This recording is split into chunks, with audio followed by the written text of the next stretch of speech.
A very brief video today on a 1946 French feature titled Pastoral Symphony, directed by one Jean Delannoy.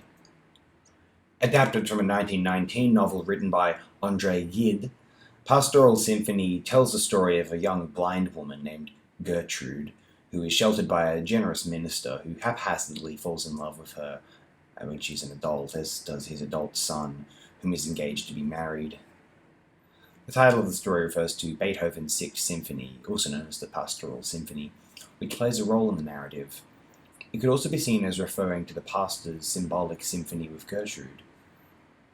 While Gertrude is physically blind, the minister himself is psychologically blind, unaware of the degree to which he is betraying his vowed principles. It makes sense that the novel's author, Gide, was considered to have had his origins in literary symbolism. Pastoral Symphony was one of those 11 films which tied for the top prize at the Cannes Film Festival in 1946. We already referred to this in our video from 1946's Lowly City, which was also one of these recipients. I'd like to share now two reviews of Pastoral Symphony, both of interest, I felt. One is a fairly contemporary review from 1948, contemporary to the film's release, published in the New York Times and written by Bosley Crover.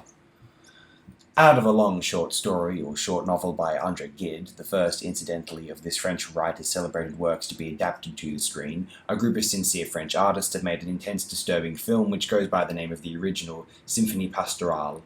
Put on at the New Paris Theatre on West 58th Street last night, it is a distinguished first offering for this handsome and distinctive house. For not only is Gide's adult wisdom respected and projected in this tale of the innocent yet tragic involvement of an austere Swiss pastor of a blind girl, but it is done with great pictorial beauty and sensitivity in the direction of Jean Delannoy. And Pierre Blanchard and Michel Morgan perform the leading roles with a brilliance that gives illumination to two highly complex characters.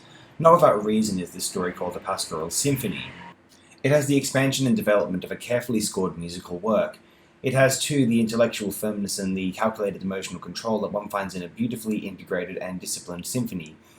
Out of a situation and a group of people, a complexity evolves. It has volume, colour, rhythm, and extensive overtones. It grows with inexorable logic, accumulating dramatic power, and crashes to a climax of inevitable irony. The story, following Gide's closely, is that of a man of God who takes a poor blind orphan into his modest home. Slowly, as he teaches and assists this pathetic girl, his affections and spiritual attachments become deeply locked with hers, so that he is completely unconscious of the selfishness of his love when his own son becomes a rival and the girl's lifelong blindness is cured. The horror of realization solves neither his distress nor hers, nor that of his ill-fated family, and the inevitable occurs. By the ordinary rules of fiction, it is not a proper tale, for there is no distinguishable villain in this disturbing evolution of woe and grief, and it is not a conventionally dramatic exhibition on the screen, for the visible clashes of emotional interests are generally conversational and restrained. But the force and significance of the drama is in the austere gathering of a sense of the wild willfulness of man's nature, no matter how purposefully ruled, and the intensity of the clashes, as a consequence, does not depend upon purely physical encounters, but on the illumination of hearts and minds. The violent surges of affection, the bitter descents to despair, are fully manifested in thoroughly revealed characters. As the blind girl, Miss Morgan's performance is an exquisite piece of art, tender, proud, and piteous in its comprehensions of the feelings of the blind, and Mr. Blanchard's incisive revelations of the pastor's soft and righteous moods are subtle but sure indications of one of the most difficult characters ever shown on the screen.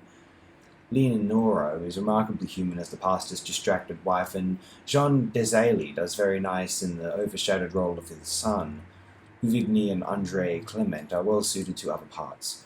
Exquisite backgrounds of alpine scenery and atmospheres of frostiness and fresh air contribute a valuable contrast to the introspective nature of the tale, and a musical frame by Georges Auric leads a touching commentary of sound. Very nice. And now from James Travers from FrenchFilms.org and published in 1999.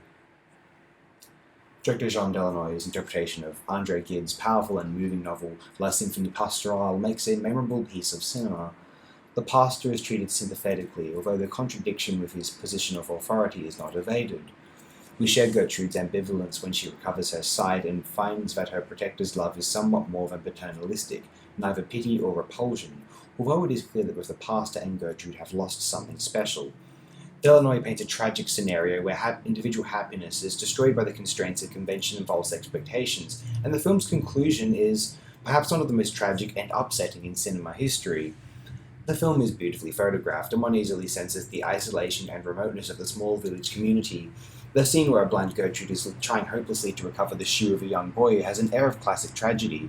The most effective and moving scene, however, is when Gertrude emerges from the hospital, having recovered her sight, and sees snow for the first time. "So this is snow," she says, quietly, enchanted. And Michelle Morgan is indeed at her most enchanting in the role of Gertrude. It is probably her best screen performance, and one that won her the Best Actress award at the very first Cannes Film Festival in 1946.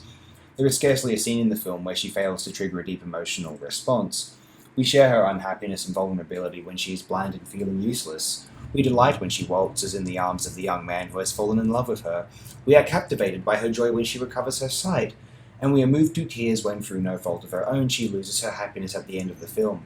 This is Michelle Morgan at her best. Few actors and actresses are able to win the empathy of a cinema audience so completely. This is a great piece of French cinema from an experienced and highly respected director.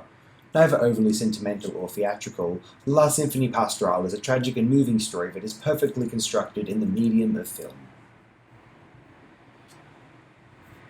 I very much enjoyed my time with Pastoral Symphony and recommend it. A rather strong picture.